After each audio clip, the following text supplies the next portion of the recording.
draw a quick coordinate system. And here I'm going to draw some points on that graph, okay? And I don't even have to connect them, but you see all those points, those 6 points? And if I listed the coordinates, I could say that this one is 1, 2, 1, and this one, I'll just call that A. I'll call this one B, and it's 1, 2, 3, 4, 1, 2, 3, 4. B is 4, 4. Here's C, and that's the coordinate 1, 4. And here's D, and that's the coordinate negative 2, 5. And here's a coordinate 1, 2, 3, 4. We'll call that E, and that's negative 4, positive 3. Probably should have put so many on there, huh? And here's F, and that's 1, 2, 3, 4, 5, 6, 7. Negative 7, 5. Okay? All right, here we have a set of ordered pairs. A set of ordered pairs. And they are related in some way because you gave them to me, or I gave them to you all at the same time, and I've plotted them all in the same coordinate system, okay? So we will call this a relation. Any set of ordered pairs is a relation. Whether the set of ordered pairs, like if I connected if I connected these points, it doesn't really make anything. It almost makes a constellation, but it doesn't make anything in particular. I just connected them, and for all we know, the graph could have been curved. We don't know very much about it, or it could have just been random points. You know, it could have been, the data might have represented an experiment you did. Any set of ordered pairs, regardless of what kind of picture it makes, if they all came together from the same information, that is a relation. Now, the next part of the question said, what is a function?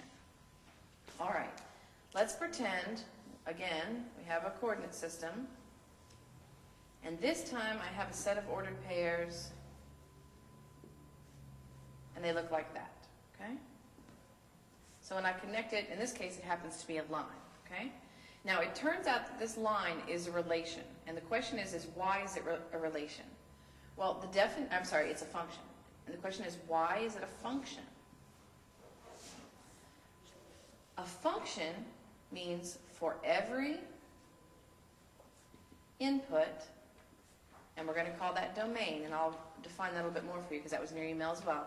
For every input, there is one and only one output. And the output is range. Okay?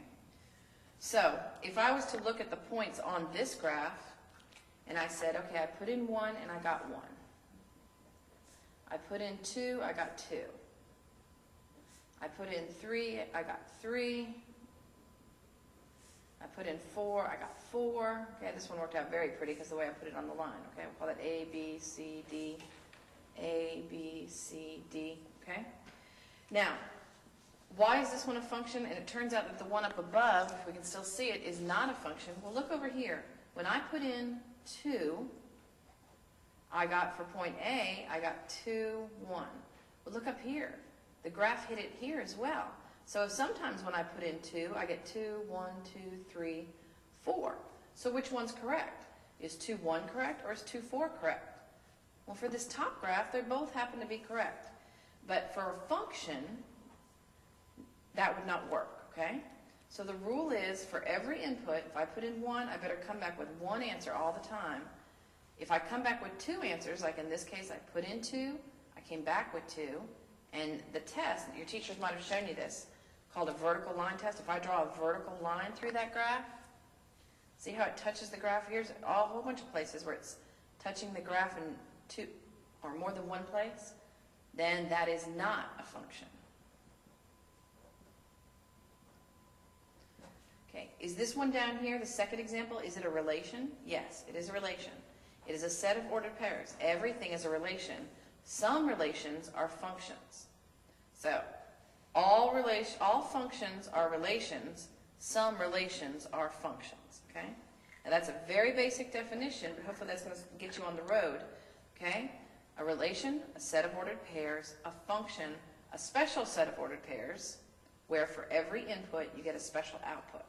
And that leads us to the second part of your question, which is what is range and domain? Well, let's start with domain. Let's pretend I gave you the function y equals 2x plus 3, okay? Let's pretend that's an equation that your teacher has given you. And has she asked you or he asked you to do an XY chart? Or perhaps they've said, solve this graph over the set -2, -1, 0, 1, and 2. Oops, the brackets always mean a set.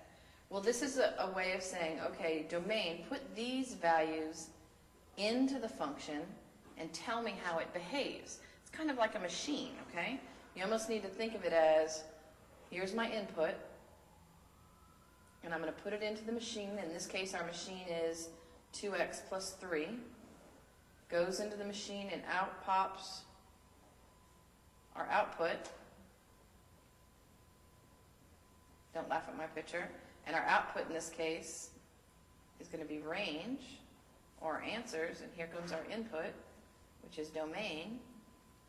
All right, so let's pretend this is our little machine. Chug, chug, chug, chug, chug, chug, chug. I put a -2 into the machine. What happens?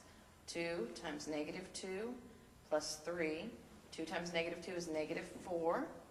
-4 plus 3 is -1. So when I put in -2, what spits out? -1. Okay? So it's kind of a functioning machine in this case. So this is range and domain. Range, or domain, are the values that you put into the function or into the equation, because we don't know for sure if it's a function. And see how the last two letters of domain are in? That's how I remember the values that go in, domain, okay? Range are the values that come out of the machine, if you will, are the results of the function, are the answers to the equation when you substitute in your values of x. Okay, so one more time, what if we put in, we'll substitute in 1. Let's put 1 into our machine. Chug, chug, chug, chug, chug, chug, chug, chug, chug, chug, chug. My machine needs oil. 2 times 1 plus 3, so 2 plus 3 is 5. Chug, chug, chug, chug, chug, 5. 5 spits out. Okay, oops, 5 spits out. Okay, so there's an example of domain, the values that go into the function or into the equation, because we're not quite sure sometimes if it's a function, and range, the values that come out. All right? All right, well, I hope that helps. Emailer, next time emailer, and anyone else who does email, let me know what school you're at and at least your first name, so that, because I'm not quite sure when you say, you know, that you're Hot Stuff 2754. I don't know what that is from AOL, who you are. The reason I tell you that is because Applebee's, and there's going to be some other people on the Midway who are also helping to sponsor the show, are giving us some coupons. So if you call in or you email in your question, we'll be able to send you some coupons for free dessert, okay? All right. Thank you, emailer. All right, well, until we get some calls, what I'd like to do is go ahead and do another function. This one says, use a table to graph the following. Y equals 1/2 x squared plus x. Is this a function? Okay, well, this is a perfect segue into what we were just talking about. Use a table to graph. Okay, so when we're talking about using a table, we're talking about this XY graph. That was kind of my input machine a little while ago. All right, so if we put in x, and it didn't tell us what values of x to put in. Okay. So a lot of times teachers will choose what I just did before, -2, -1, 0, 1, and 2. Okay. And the reason we choose that is because when we go to graph it, do you see how -2, -1, 0, 1, and 2 are really close to the origin? So that makes our graph just nice and tight right here on the coordinate system. If you could, if you wanted to, choose -200, 57/12 if you want to. You could pick some really odd numbers if you want to. It doesn't matter. These are the values that are going in. Okay. So I substitute in, and let's see what happens. I'm going to do the work down here. So, what does y equal when x equals -2? So -2 squared plus -2. Okay. All right. This right here, I've got to talk about this. So I'm going to take a second. Okay. FYI. -2 squared is different than -2 quantity squared, okay? Let me show you in the calculator. I'm going to type that in. If we go over to the calculator real quick. That's all right. If I type in -2 and square it I didn't hear you. I'm sorry. Say it one more time. and hit enter, look what the calculator comes back with, -4. Oh, what channel? If I type in No, I'm not certain. Oh, channel 2. 22. 22. If you type in -2, Yeah, close change the to parentheses 22. Let's squared, see if you can see it, okay? enter, you get +4. All right, And the you can reason show for it- that, if we come back to my Yes, paper, okay. look at this. Thank you. -2 squared, this really means -1 times 2 times 2, which is -1 times 4, which is -4. This one, the second example, means -2 times -2, which is +4. That's how your calculator is going to treat it, so you need to be very, very careful when you're doing the arithmetic. Now, one of the ways I always remembered is whenever you square something or anything is raised to an even power, it will be a positive answer, okay? Whenever you square something or you raise it to the 4th power or to the 6th power or to the 8th power, what kind of numbers are 2, 4, 6, 8? Even. So whenever a number, positive or negative, is raised to an even power, the answer will always be positive. So you remember that regardless of how you typed it in the calculator, because sometimes you just have to know that mental math, okay? All right, so let's go back to our problem. So 1/2 times -2 squared, we said -2 squared was going to be 4. So 1/2 times 4 plus -2. 2 plus -2 is 0. So we'll substitute in 0. I'm going to go ahead and plot these as we go along. Get a prettier piece of graph paper up here. All right, so -2, 0. Okay, let's put in -1. So what does y equal when it's 1/2 times -1 squared plus -1? -1 squared would be 1, so 1/2 times 1 plus -1. 1/2 plus -1 would be -1/2. All right, so how would we plot that? -1, -1/2 would be about there. Okay. Let's put in 0. Y equals 1/2 times 0 squared plus 0. Well, 0 times anything is 0, so 0 plus 0 is 0. 0. So I put in 0 and I got 0. All right, now let's put in 1. Y equals 1/2 times 1 squared plus 1. 1 squared would be 1. So 1/2 times 1 would be 1/2 plus 1 is 1.5. So 1.5 or 3/2, however you want to look at it. So if I substitute in 1, I get 1.5 out there. And finally, what happens when y equals 2? 1/2 times 2 squared plus 2. 1/2 times 2 squared would be 1/2 times 4 plus 2, which is 2 plus 2, which is 4. So over here, if I substitute in 2, I get 1, 2, 3, 4. And if I put in some other numbers over here on the left, I might see a better behavior going on. But what's happening is if I put these together, getting a graph that looks something like that, okay? And that type of graph is a parabola. Parabola, okay? Parabola. Now, a parabola, another key that you're going to know it's a parabola is, see the highest power is 1/2 x squared plus x. The highest power is x squared. An x squared graph is going to be a parabola.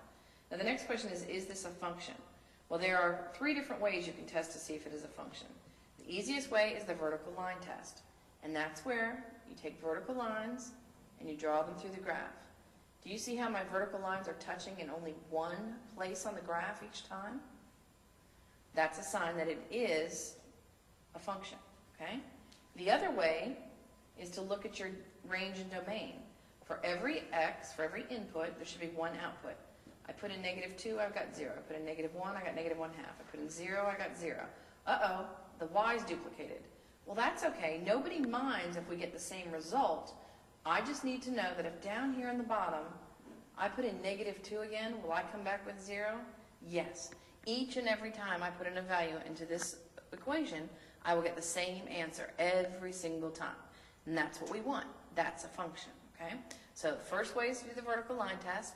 The second way is to literally look at your range and domain. And the third way is you can actually map them.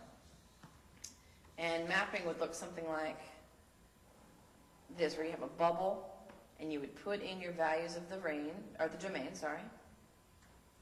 And then you would have another bubble that represents your range.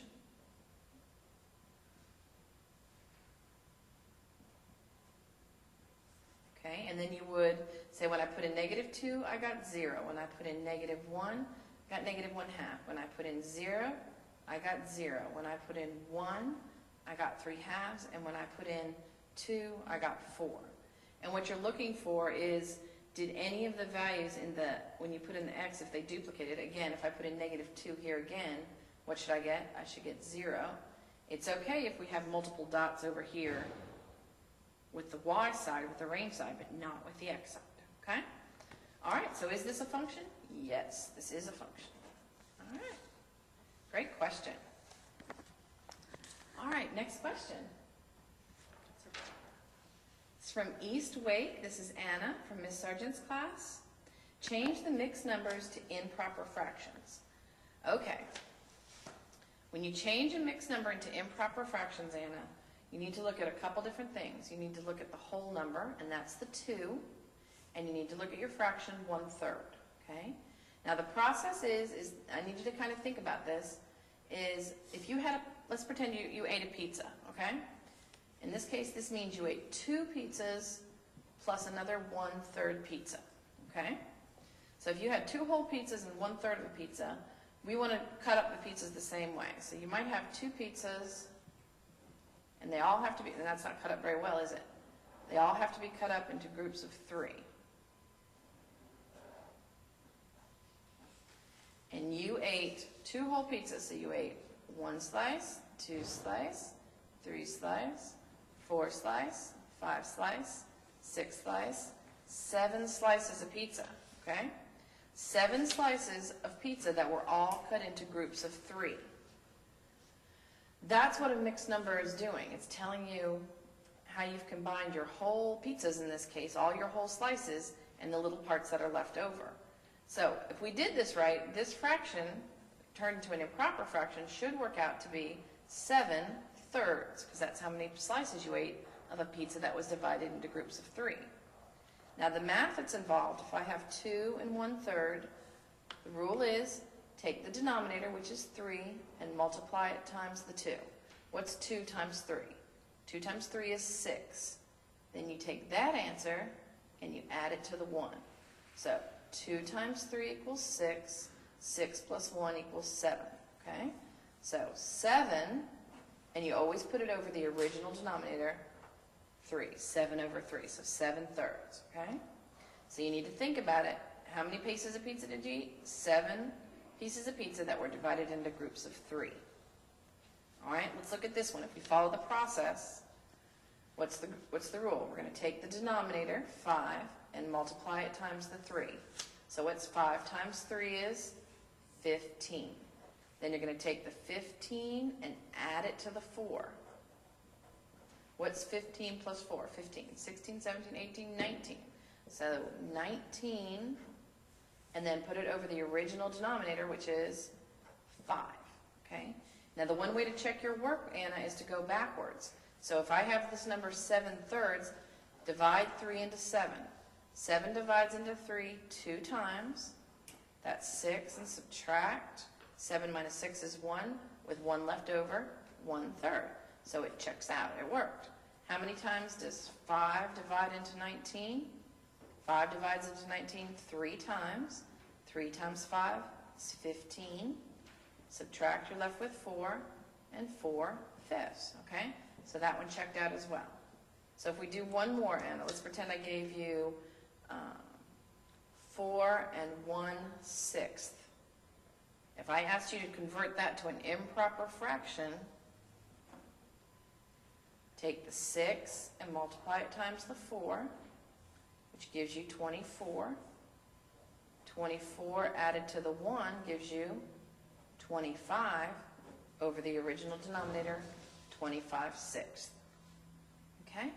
All right, Anna, I hope that helps. Give me a call back if you have any other questions, okay? All right, thank you. All right. Let's do some factoring, okay? Now, we love factoring. Why do we love factoring? I don't know. Why do we love factoring? I think it's kind of fun. It's actually like a puzzle, okay? Now, you probably start factoring, you do. You start factoring in middle school, and when you're starting to introducing yourselves to algebra, and Algebra 1, it's going to kick in really hard, and Algebra 2, oh my goodness, it's all over the place. And then it just doesn't go away. Now, when we talk about factoring, do you remember what the distributive property is? Do you remember if you took, say, 2 times 3x plus 5, and we said we were going to distribute the 2, and you'd say 2 times 3x would be 6x, and 2 times 5 would be 10. So you have 6x plus 10. All right, let's pretend those were cookies, and we were distributing cookies to everyone in the classroom, okay? And then 3 more people came back into the class, okay? Or came into the class. And I'd already given out all the cookies to everybody. But they were like, we want cookies. And you're like, okay, so then I take back all the cookies from everybody. But everyone in the room, I'd given everyone 3 cookies, but everybody had already eaten 1. So the most I can take back from everybody is 2 cookies. All right, I know that sounds kind of random, but what's happening is distributive property is kind of giving out. That's the multiplying.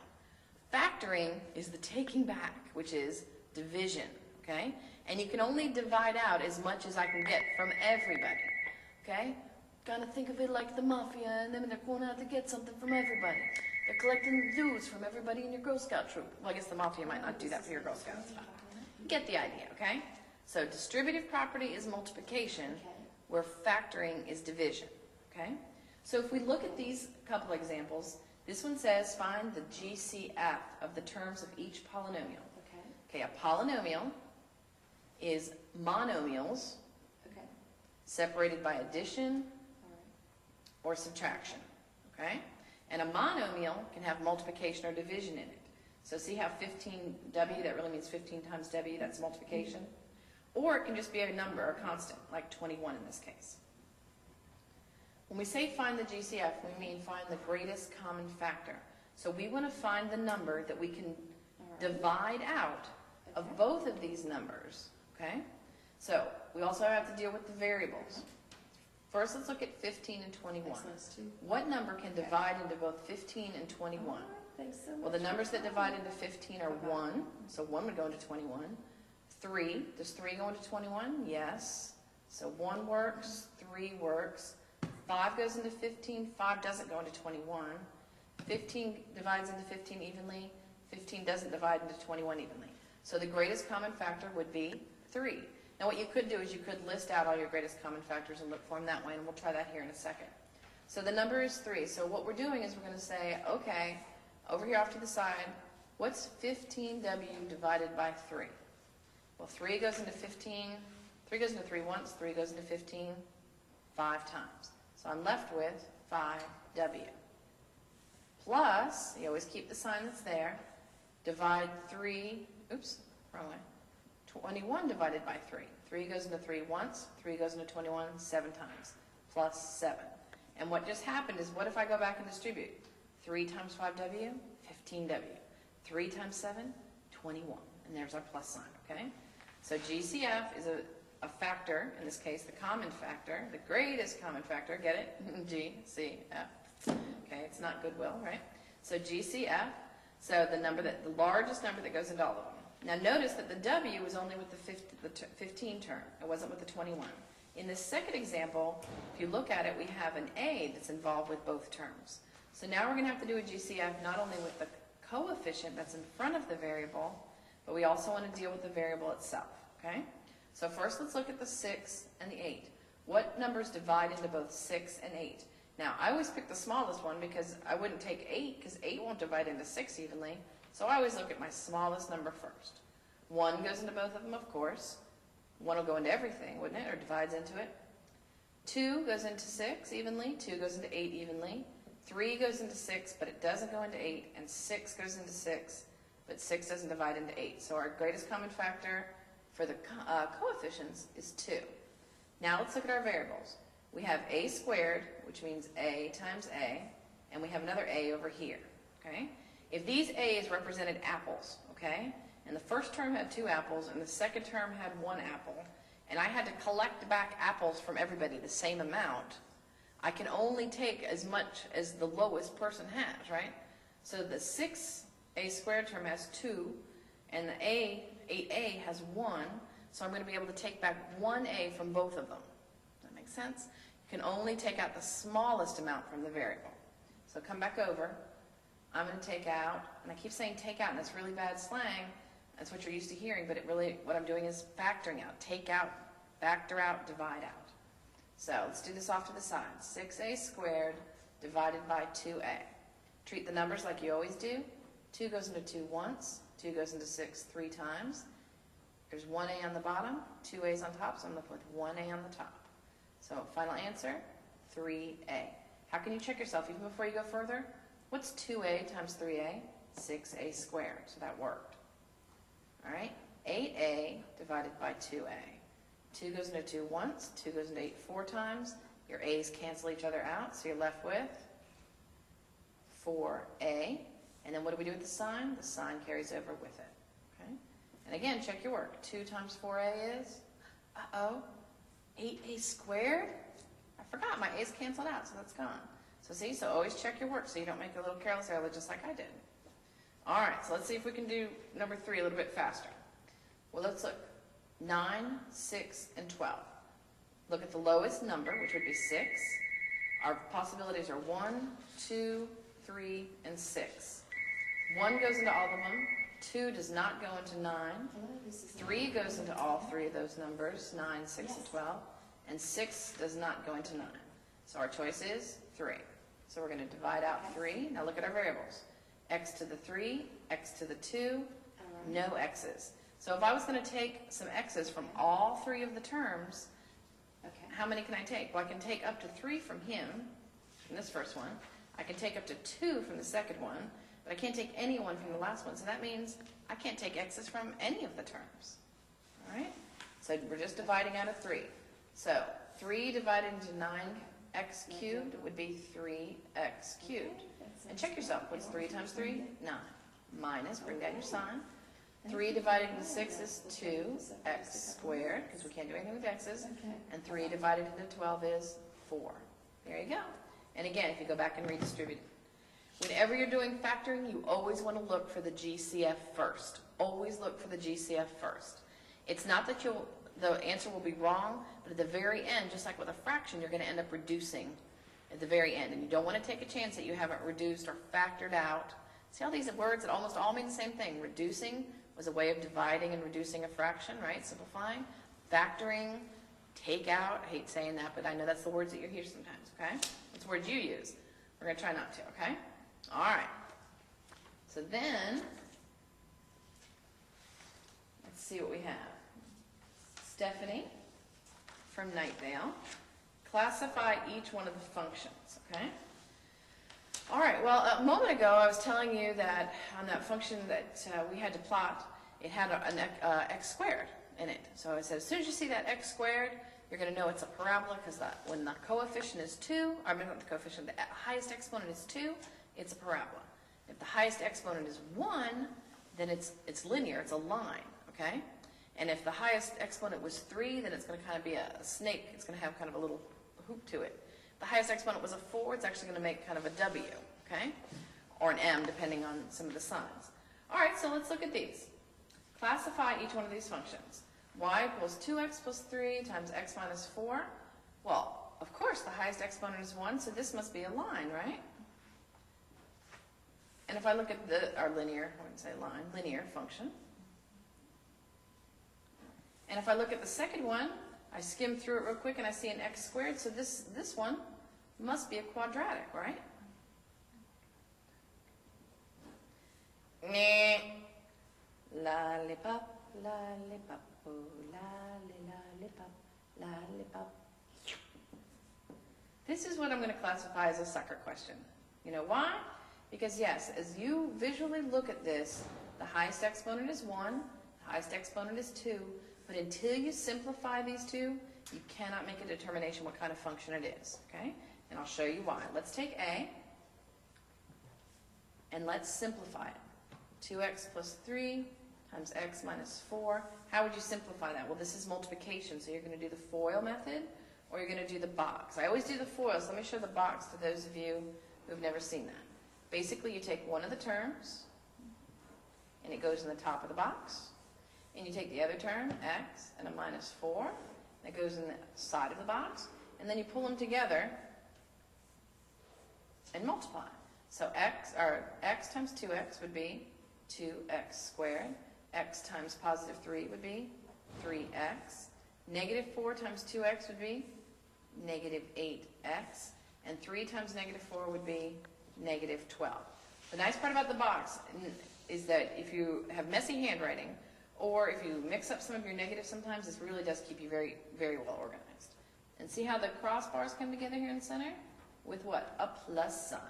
So we try to add all these up. So let me write them down. So 2x squared, 3x, and a negative 8x would give me negative 5x and minus 12. So there we go. Oh, now look at this. See how the highest exponent is a 2 now? Turns out that this is a quadratic. Okay, this is a quadratic function. Probably shouldn't lose my y. Y equals. All right. Always be sure you simplify it before you make a determination and classify it. All right. So let's see if part B also had that issue. I'm going to rewrite it down here. 3 times x squared minus 2x minus 3 times x squared minus 2. All right. If we look at this one, oops, and don't forget in this case, it was in function notation. F of x equals 3x squared minus 2x. So what are we going to do? We're going to distribute. So 3 times x squared is 3x squared. 3 times negative 2x is negative 6x. And then what are we going to do over here? This always causes trouble. I'm going to change this to plus and negative, just so I remember that this negative is being distributed into everything. So negative 3 times x squared would be negative 3x squared. And negative 3 times negative 2 would be positive 6. All right, simplify our terms. A positive 3x squared and a negative 3x squared cancel out. We have a negative 6x, no other like terms, plus 6. Ah, see what I mean? Now what's our highest exponent? Well, if we don't see anything, it's a 1. So the highest exponent is a 1, so in this case, it would be a linear function. Okay? So this one is linear. All right, so Stephanie, I need you to be very, very careful that, yes, there is a rule for looking for the highest exponent. If the highest exponent is a 1, it's linear. If the highest exponent is a 2, it's a parabola. Be very, very careful that you expand or simplify the equations as much as you can before you decide. All right? All right, Stephanie, thank you. We have a call from Carrie in Nightdale. And this one says, solve the proportion. Okay. I love proportions. These are great. Thank you, Carrie. All right. The very first thing before I would ever start any proportion, especially when I have, in this case, a polynomial on top, is I want to protect them. Okay? Always protect them. So the first thing I want you to do is take parentheses and go the 3 and the 7 I won't protect so much because they're just all by themselves. But you can if you want to. And the reason I do that is because to solve this proportion, we're going to cross multiply, Carrie. And when you cross multiply, you want to be sure that you treat the numerator like a family and the denominator like a family. I think I said that completely wrong. You want to treat your numerator like a family, treat your denominator like a family. Never separate the family. Capiche? So now, we're going to cross multiply. 7 times 18 plus d equals 3 times 14 minus d. Thank you. So 7 times 18 would be 126. 7 times d would be 7d. Haha. 3 times 14 would be 42. 3 times d would be negative 3d. This is very cute the way you say these. All right, so now we have one equation all on the same level. You don't have to worry about these fractions anymore. Okay, and that's one of the glories with this proportions. When you cross multiply your means and extremes, you normally have the fractions, which sometimes make people nervous, and you're down to just a single level, if you will, all one line. And now this has one variable, So now we solved this like a 1 or 2 step algebra problem. So let's add or subtract 42 from both sides. That'll work. So we're left with 84 plus 7d equals negative 3d. Subtract 7d from both sides, or add a negative 7d so you can not mix up your signs. I'm going to bring this over, I ran out of room. So 84 equals negative 3d plus negative 7d would be negative 10d. Divide both sides by negative 10. We're left with d is equal to, and you remember the trick, Carrie, when you multiply by a 10, you just move that decimal, so negative 8.4. So d equals negative 8.4. And if you substitute negative 8.4 back into both of these equations, both of these fractions should reduce to be, in this case, 3/7, okay? Or if you did the division. All right, let's do the same thing. First thing, what are we going to do? That's right, protect your families.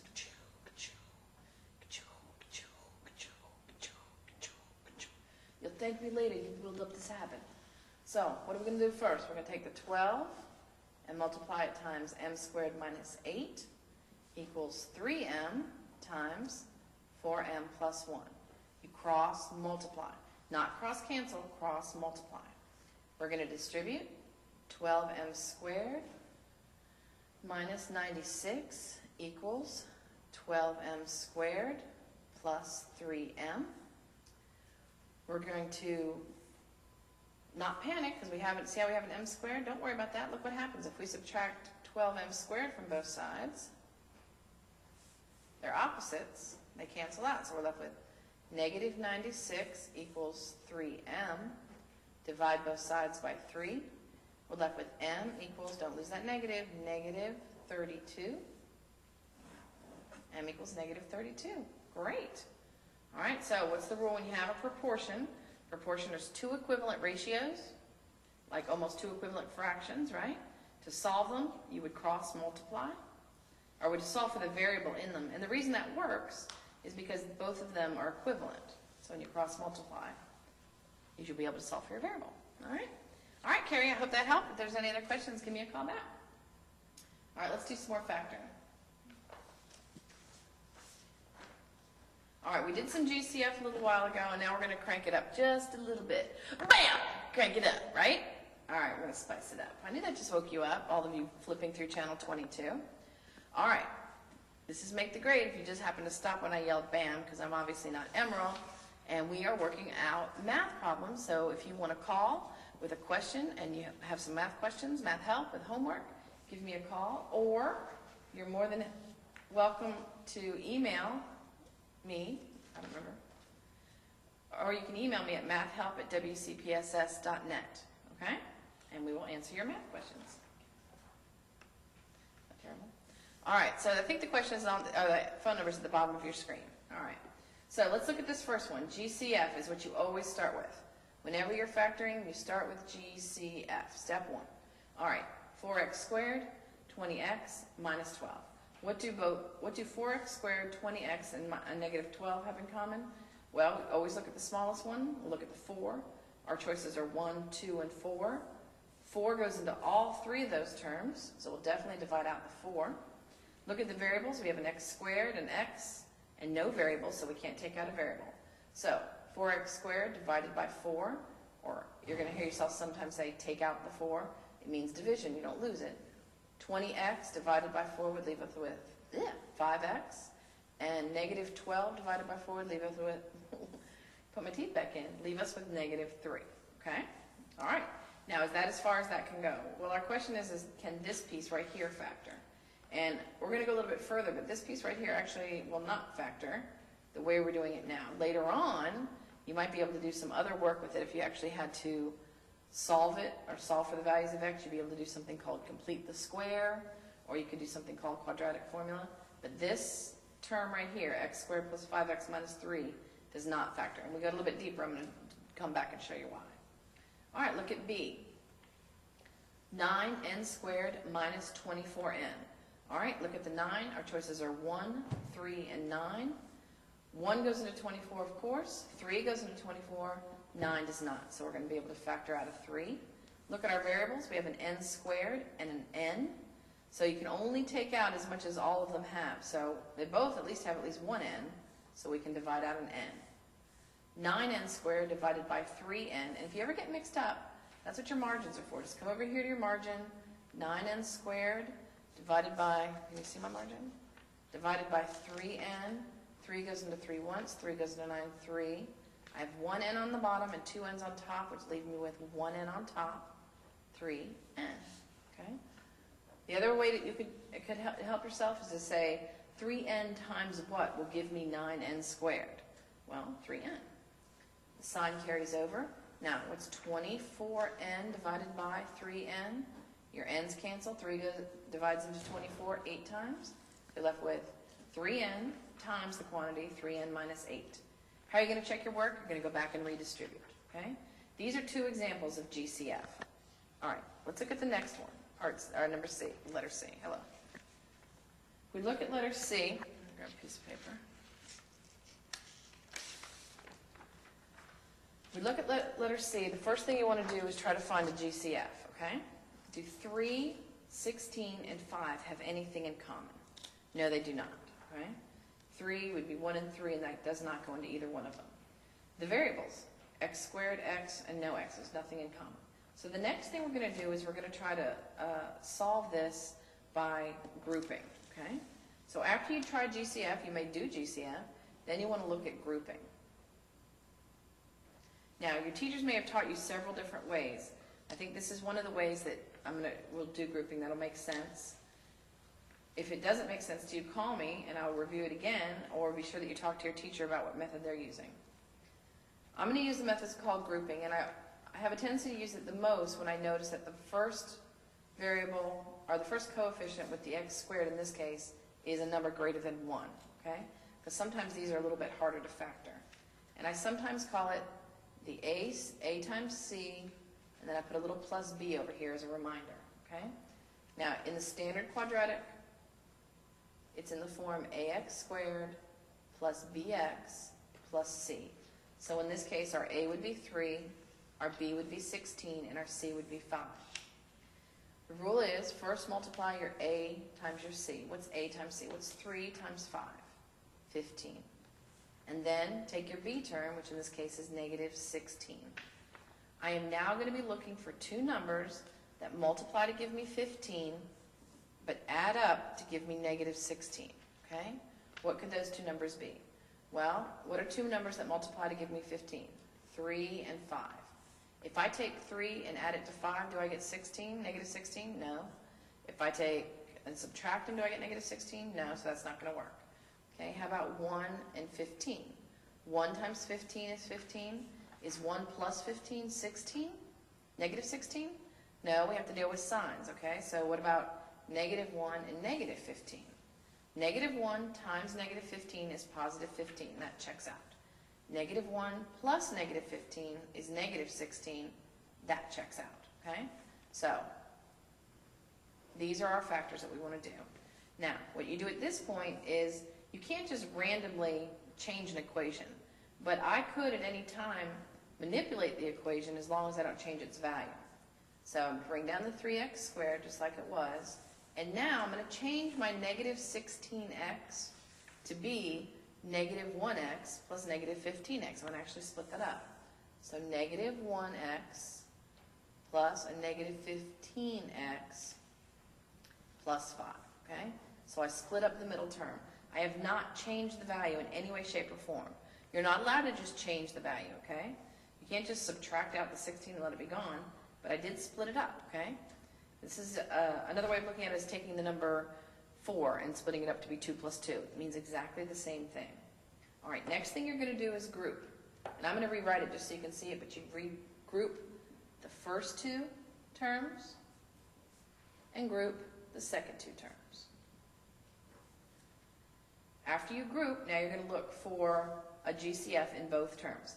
Every term has a GCF, even if it's only a 1. So let's look at this one. 3 and 1, the best you can divide out of each of those is a 1, x squared and x. So the first one we're going to divide out a 1x. 3x squared divided by 1x would be 3x minus 1x divided by 1x is 1, plus, now what do these have in common? Negative 15x plus 5. Well, they have a 5 in common. So let me show you a common mistake. I divide out the 5, I'm left with negative 3x plus 1. Now, do you notice how these groupings are very similar, but they're off just by a sign? Well, what's happening is this little negative sign right here is kind of throwing a little wrench into the works. So if this was a positive 3x and this one positive 1 was a negative 1, they would match, wouldn't they? All right, so let's factor out negative 5. That leaves us with positive 3x and negative 1. So let me rewrite it. 1x, 3x minus 1, plus negative 5 times positive 3x minus 1. Now the two groupings match. When you are doing a GCF, you can also, aside from factoring out a single number, like we did on this one, see how we factored out a single number 4, that all of those went into all of those? Well, now you can factor out an entire group. If you can't see that, let me do a little what if. What if I said 3x minus 1 equals y? And I rewrote this problem to be xy plus negative 5y. Can you see that both of these terms on that right over here have a y in common? So I'm going to factor out the y, and what am I left with? X and a minus 5. Well, what did I say y was equivalent to? Y was equivalent to 3x minus 1. And there's your factors, okay? So I don't want you to have to do that every time, but sometimes if it gets really, if the values almost look really ugly and you're not quite sure what to do, you can just substitute a simple value in this case, I said let y equal that whole parenthesis. Well, look over here. See how this monomial has a 3x minus 1, and this monomial has a 3x minus 1. So we're going to factor out 3x minus 1 from both of them. And then what I always do, after to see what I've divided out, whatever's left over, see how I have x plus a negative 5 or x minus 5, whatever's left over, that happens to be the other term. Just think about it. You're dividing out those other two. So there you go. Now, I know that was an awful lot of talking for something that actually will happen very fast. So multiply the first and the last term. Whatever the product is, in this case it was 15. Now you're looking for the sum that will give you negative 16. Split the middle term. Group the first two and the last two. Do a GCF. Factor out a group, and you're done. You know the best way to learn how to do this is to practice it over and over and over. If there was one time, you remember your multiplication tables? When you started learning your multiplication tables, what did you do? You drilled all the time. 3 times 1 is 3. 3 times 2 is 6. 3 times 3 is 9. 3 times 4 is 12. And you did it over and over and over again until it just became very natural to you. Factoring is one of those things that the more you practice, the more you'll be able to see the patterns. So your teachers are probably giving you a lot of homework on this, and this is one time that I would certainly support drill, drill, drill, drill, drill, drill, drill, drill, drill. Okay? So don't say, oh, we have 20 problems. It's good because you want to make this something that's as natural as addition, natural as your multiplication tables. Okay? All right, let's look at another one. Grab another piece of paper. I'm having a hard time with my paper today. All right, let's look at this one. 4x squared plus 7x plus 3.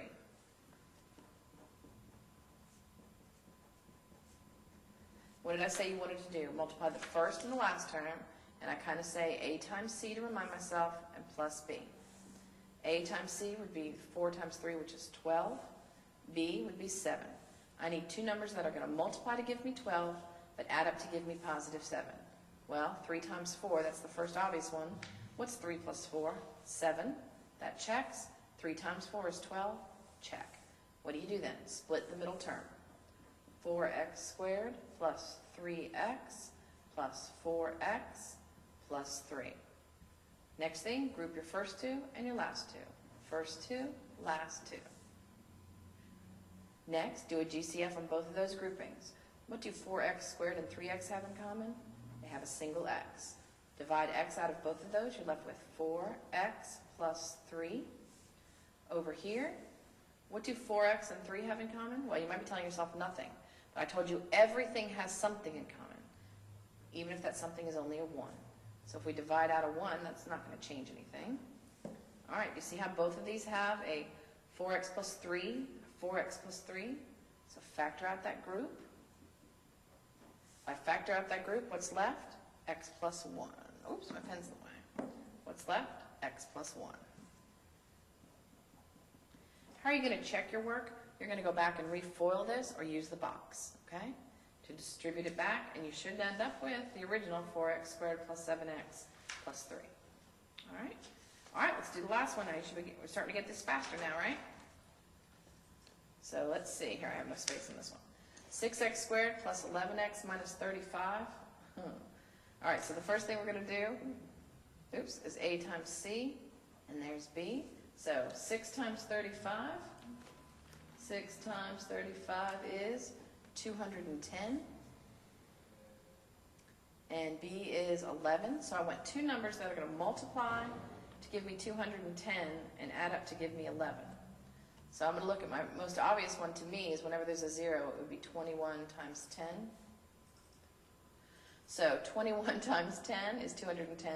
And what's 21 plus 10 is not 11, that's 31. But what's 21 minus 10? That would be, oh, it's supposed to be negative 210. See, watch your signs. 6 times negative 35 is negative 210. So one of these has to be negative. So what if we do positive 21 and negative 10? Positive 21 and negative 10 gives us positive 11. Multiplied together gives us negative 210. All right, so what do? Split up your center term. It does not matter which order you split them up in, okay? So 6x squared plus 21x plus a negative 10x minus 35.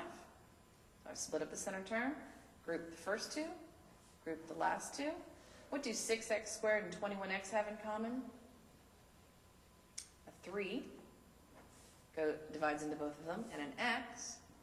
So 3x divided into 6x squared would leave us with 2x plus 3x divided into 21 would leave us with 7 plus, and now over here, now I'm going to give you a hint. Whenever this leading term is negative, chances are you're going to be dividing out the negative, okay? So, or factoring out the negative. So what do negative 10x and negative 35 have in common? 10, 2, 3, did I do something wrong? 5, yep, 5. Whew, you have to go through all of them. 1, 2, 5. 5 in common. So we're going to factor out a negative 5. So negative 5 would give us positive 2x, and then negative 5 divided out of negative 35 would give us positive 7. And look at that. We want the groupings to match. All right, so factor out the grouping. Leaves us with 2x plus 7. And then whatever's left, after we factored out, we're left with 3x and a minus 5. That happens to be your other term. And I tell you, this method is much faster to learn than it is to do guess and check. You'll certainly appreciate this method if you're learning guess and check, because with guess and check, you're going to have to take all the factors of 6, which are 1, 2, 3, and 6, and all the factors of 35, which are 1, 5, 7, and 35, and mix and match them until you finally come up with these two factors. Okay, that could take a while. All right, great method. All right, I hope that helps out. All right, I think we have time for a few more. And this one is for geometry.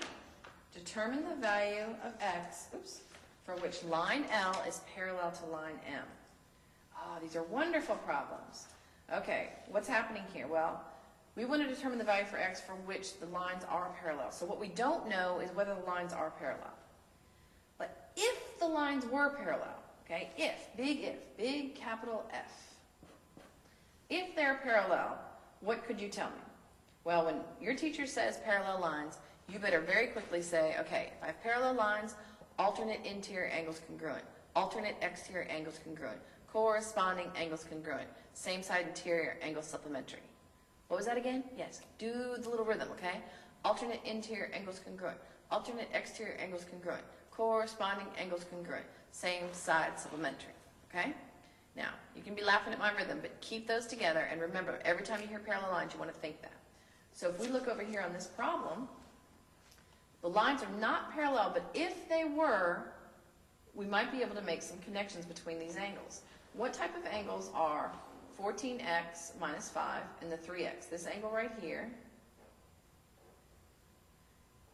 and this angle right here. What type of angles are they? Well, even if the lines are not parallel, they are alternate interior angles. They are alternate interior angles by definition. See how they kind of make a Z? You can make the Z, that makes them alternate interior angles. That's how I always say it to remind myself. Okay? So they're alternate interior angles by definition. Okay? So if the lines are parallel, what x is going to make them, in this case, congruent? Because the only time alternate interior angles are congruent are if the lines are parallel. So what we do is we pretend that they're equal or congruent, because they're alternate interior angles of parallel lines, and go ahead and solve. Subtract 14x from both sides. I'm left with negative 5 equals negative x. Divide by negative 1. I'm left with x equals 5. Determine the value of x for which the lines will be parallel. If x equals 5, then the alternate interior angles will be congruent and the lines will be parallel. Okay? So you almost have to kind of think this through. All right, let's look at part B. What type of angles are this angle right here and this 3x angle right here? Okay? Well, see that symbol? I'm going to pull it out a little bit just so we can see it. See that symbol right there? It's a C. C are consecutive angles. Okay? And what do we know about consecutive or same side supplementary? Okay? So if the two lines are parallel, what are you going to remember every time I say parallel? Look at me. As soon as your teacher says parallel lines, I want you to go alternate interior angles congruent, alternate exterior angles congruent, corresponding angles congruent, same side supplementary. Okay? All right. So in this case, if the lines are parallel, these would be supplementary. What does that mean? That means if we add them together, they should equal 180. So we're going to pretend that they are parallel lines and see what x would have to be to make that work. So 5x plus 3x would be 8x minus 20 equals 180. Add 20 to both sides. I'm left with 8x equals 200. Divide by 8 on both sides. I'm left with x equals 25. So x equals 25. So if x equals 25, then same side angles are supplementary, therefore the lines are parallel. Okay? Sounds like a proof, doesn't it? It is. It's kind of an algebraic proof. All right, you guys. Well, this has been a wonderful afternoon. Thank you for your calls. If you have any other questions, I will be here next Wednesday from 4 to 5. I won't be here during spring break. I'll have a little bit break in there, but I know you have some midterms coming up, so get those questions together and give me a call next Wednesday from 4 to 5, okay? All right, have a great afternoon. Bye.